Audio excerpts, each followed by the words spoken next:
It's the way that we live. Hey guys, welcome to a brand new segment on our channel. We are doing the L word recaps. You probably can't read it, it might be blown out. But yes, we are recapping the brand new season show, the L Word Generation Q. This is probably the gayest show of all time. We watched it when we were baby dykes. It's like the show you watch when you first come out or you first realize you're a lesbian and everyone's like, you watch the L Word.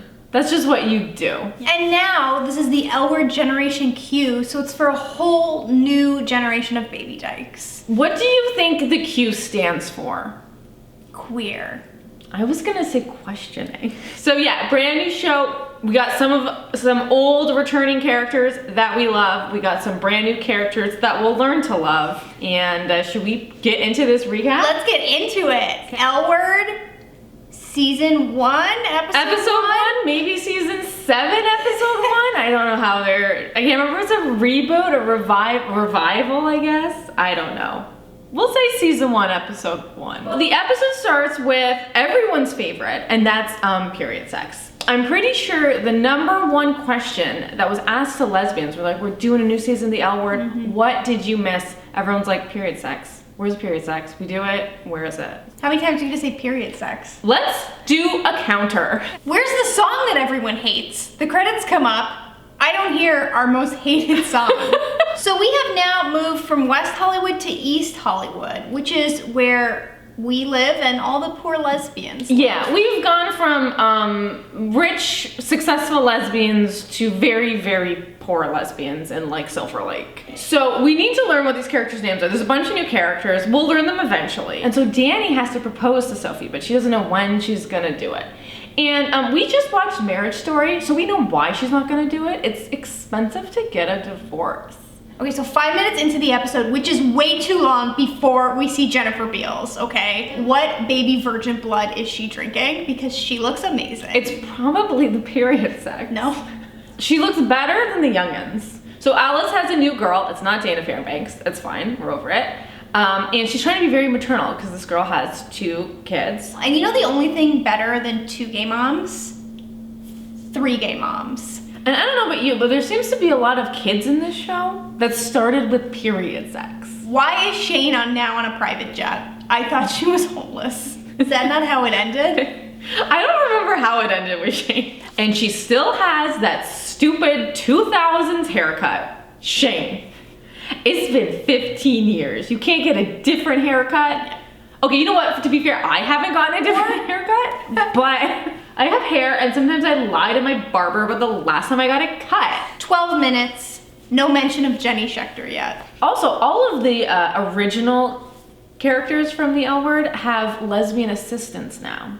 And that's basically how you move up in the lesbian world. Because once you get a little baby dyke assistant, you know you've made it. So the first scene with Bet, Shane, and Alice all together, and Bet gets a phone call, and they are thinking what we are all thinking.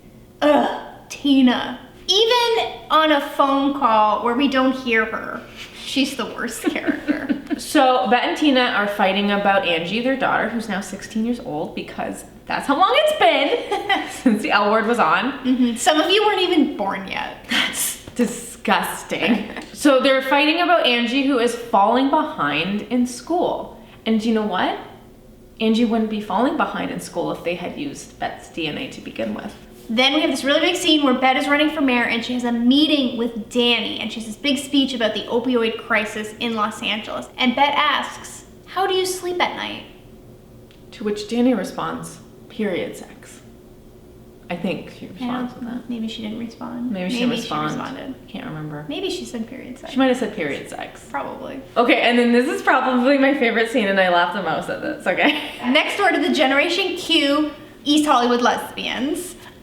This super hunky, buff, shirtless man moves in next door. Obviously, you spy on your hunky neighbor through the window and sees him struggling like with too many chairs. So Mika's like, opportunity, goes, helps him move the chairs, but while moving the chairs, busts a window. Can you imagine busting someone's window and then having the audacity to ask them out immediately after? Literally, there was nothing in between it. No. That's men confidence. He didn't even bring the chair inside. Okay, so then the next scene, we see Shane and new Shane. Her name is Finley. The Shanes. The Shanes.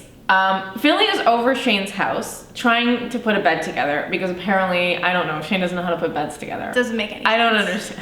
Trying to watch two tops have a conversation with each other is very, very difficult. It was painful. It was really painful to watch. Trying to watch Kristen Stewart have a conversation with Kristen Stewart. That's basically what I think it would have gone like. Is Kristen Stewart a top? Is Questionable. Kristen Stewart a top?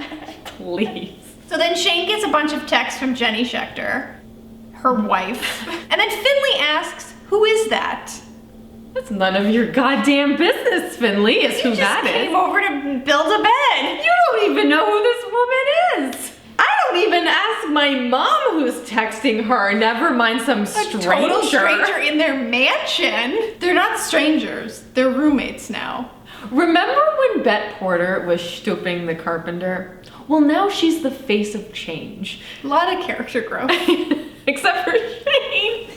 At a press conference, Bet is asked about an alleged affair by a disgruntled husband. And it totally throws her into disarray. Bet, you killed Jenny Schechter. Get your shit together. Come on, girl. Somebody's gonna do a little bit of digging. Yeah. They're gonna find out what happened to Jenny. If that's not where this season is leading up to, then I don't know what's happening. So Danny gets home from work, gets some candles ready, pours some wine, ready for Sophie, who busts through the door, who has had a terrible day, but also left a voicemail telling Danny that she was gonna like cook dinner for her. You're gonna cook dinner, but get home at 9 o'clock, girl? That's not how it works. So Danny, the girl who didn't know she was gonna propose, apparently didn't know she was going to propose that very same night. Apparently all of them knew because Finley comes running down the stairs being like, did you do it yet? Also, Finley, what if she didn't do it yet?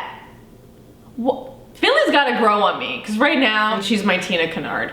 And so we really want to thank Jennifer Beals for stepping up in literally every single scene. She didn't have to go that hard for the L word, but she did. And she did it for us. Okay, that was our recap of season 1. We did it. Episode 1 Yes. of the L Word. If you've ever watched our recaps before, we like to rate the shows. And so this season, we will be rating the shows based on the letter L. I'm rating this episode as lots of period sex. Okay, Because it was the most period. amount of period sex I've ever seen in any show. That's true. So it is lots. I'm gonna say laundering because we know Bet, Alice, and Shane are laundering Jenny Schechter's movie money somewhere. Alright guys, thank you for watching season 1, episode 1 of the new L Word recaps. We're going to be recapping every episode, so please stay tuned. We love this show. We're glad these characters are back, and we can't wait to see more Jenny Schechter. And please leave us your rating in the comments. Tune in next week where we recap season 1, episode 2.